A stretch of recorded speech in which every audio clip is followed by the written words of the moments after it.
Всем привет, с вами Елена, и это канал «Вот бы мне». Друзья, новость о том, что запрос, отправка и проверка сканов больше не являются частью процедуры обработки кейсов победителей перед назначением интервью, еще в буквальном смысле не успела остыть, как посольства начали рассылать приглашения. Если вы еще не слышали о вчерашних новостях, скорее смотрите, а потом возвращайтесь к этому видео. А сегодня поговорим о разосланных на скорую руку приглашениях и о том, что все это может значить для победителей лотереи. Итак, как минимум даже 4 наших подписчиков вчера получили приглашение на интервью, но на самом деле приглашений гораздо больше, и на просторах разных чатов количество победителей, получивших заветные письма с датами собеседования, превышает несколько десятков. Такое чувство, что за вчера писем было разослано больше, чем за все предыдущие дни вместе взятые. И это не просто преувеличение, ведь мы с вами помним, что в октябре во всем мире было выдано всего 10 DV-виз, что по факту может означать 3-4 собеседования, если это были не одиночки, а семьи. А количество проведенных интервью в ноябре тоже вряд ли качественно отличается от октября, но точную статистику мы узнаем чуть позже, ближе к концу месяца. И вот теперь к уже существующим десяткам приглашений на январь, которые рассылались весь прошлый месяц по чуть-чуть то там, за день насыпали так, что будь здоров. Скажу сразу, приглашения рассылались победителям сразу во многих странах. Украина, Польша, Корея, Израиль, Камерун, Литва, Кыргызстан, Туркменистан и Казахстан – далеко не полный список тех стран, которые приняли участие во вчерашней гиперактивной рассылке писем.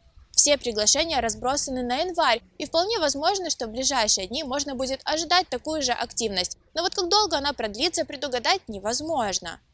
Благодаря отмене такой бюрократической проволочки, конечно, дела могут пойти гораздо быстрее, что, несомненно, может положительно отразиться на общем количестве проведенных интервью за отведенное время для DV-2022. Ведь одной из причин катастрофически малого количества назначений интервью для победителей DV-2021 как раз и была эта волокита с запросами, отправкой и проверкой сканов, которыми консульский центр Кентукки наотрез отказывался заниматься. Но все же у этой новости, как и у любой новости от Госдепа, может оказаться две стороны медали. Ни для кого не секрет, что приоритизацию в первую очередь отменили, возможно, только формально. И, скорее всего, для того, чтобы фактом официального существования приоритизации невозможно было пользоваться в качестве рычага давления в суде. Будет ли действовать приоритизация после отмены или нет, покажет лишь время. Ведь на деле существуют и другие документы и установки для посольств, в которых немного другим текстом говорится про приоритизацию, и за их отмену речи не шло. Теперь отменили запрос и проверку сканов, что с одной стороны просто отлично, а с другой стороны спроса с консульского центра как бы больше нет. А если собеседования не будут назначаться дальше в нормальном темпе, так это уже конкретно проблема посольств, пандемии и всего остального, которое от Госдепа вроде бы и не зависит. В любом случае, на данный момент это лишь предположение, и мы не хотим сгущать краски, ведь и сами уже устали от негативных новостей. Но мне кажется, лучше озвучивать все возможные варианты. И будет очень здорово, если самые плохие из них окажутся неверными, и собеседования наконец-то спустя почти 2 года начнут назначать в нормальном темпе. Искренне желаю победителям DV-2022, чтобы так и было, а там под шумок в таком случае решатся и проблемы DV-2020 и DV-2021, которые лично мы ждем больше всего. Друзья, в комментариях под этим видео я прошу вас делиться новостями и информацией по движению кейсов. Пишите, когда отправили форму DS-260, в какой стране ждете интервью и получили уже приглашение или нет.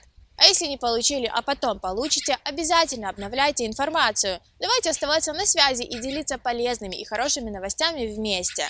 Ну а на сегодня все, друзья. Если информация была полезной и познавательной, поддержите наш проект. Подпишитесь на канал, подключите уведомления, поставьте лайк и поделитесь этим видео с друзьями. А если у вас остались вопросы к нам, смело задавайте их в комментариях. Каждую неделю мы делимся полезным контентом, так что зовите друзей и оставайтесь с нами.